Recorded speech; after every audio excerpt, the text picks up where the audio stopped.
কোনো প্ল্যান ছিল না কেক বানানোর, তবে কলাগুলো খুব বেশি পেকে গিয়েছিল, ভাবলাম এগুলো দিয়ে কেক বানিয়ে নিই।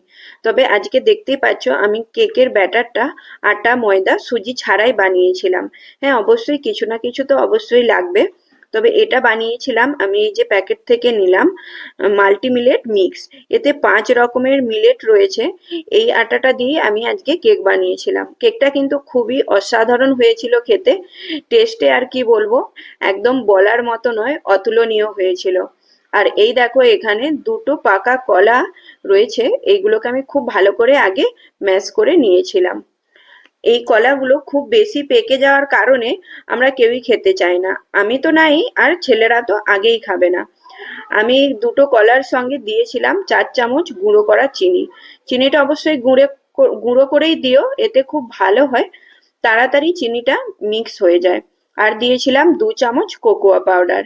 এগুলো সব দিয়েছিলাম ঘরে যে আমরা খাওয়ার জন্য চামচ ব্যবহার করি ওইগুলো থেকেই দিয়েছিলাম। আর এই আটাটা দিয়েছিলাম মাল্টি মিলেট মিক্সটা, এখানে আছে আমি 2 প্যাকেট ইউজ করেছি।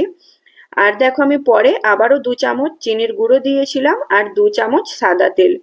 1 কাপ ফুটিয়ে রাখা দুধ আমি নিয়েছি, ওইটা কিছু কিছু করে অ্যাড করব, যতটা লাগবে সেই হিসেবে দেবো। যেহেতু এখানে কলাটাও আছে সেহেতু দুধের পরিমাণটা একটু হয়তো কম লাগবে।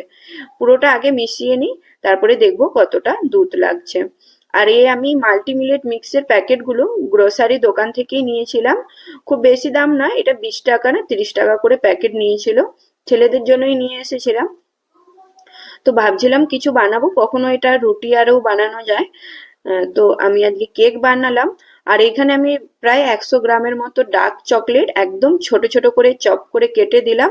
ওরই সঙ্গে আমি এখানে বেকিং সোডা 1/2 চামচ আর বেকিং পাউডার 1 চামচ দিয়েছি। দিয়ে এখানে আমন্ড বাদামকেও একদম ছোট ছোট করে পাতলা পাতলা কেটে ওর সঙ্গে অ্যাড করে দিলাম। আর হালকা হাতে এবার সবকিছুকে একসাথে মিশিয়ে নেবো। বেকিং সোডা বেকিং পাউডার যেহেতু এখানে দিয়ে ফেলেছি, তো সেহেতু এখানে কেকটাকে খুব ওভার মিক্স করা যাবে না, কেকের ব্যাটারটাকে হালকা হাতে মিক্স করে নিতে হবে। আর আমার 1 কাপ দুধের মধ্যে প্রায় 1 চামচ মতোই বেশি হয়েছিল, খুব বেশিও বেশি হয় না। এখানে কম বেশি দুধ লাগতেই পারে। আর এখানে দেখো কেক টিনটা আমি আগে থেকে রেডি করে রেখেছিলাম। এটা একটা বাটার পেপার নিচে দিয়ে ভালো করে অয়েল ব্রাশ করে নিয়েছিলাম।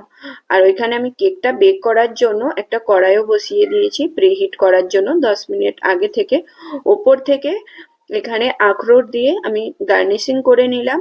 এবার প্রিহিটেড কড়াইয়ের মধ্যে দিয়ে এটাকে খুব ভালো করে বেক করে নিতে হবে, প্রায় 35 থেকে 40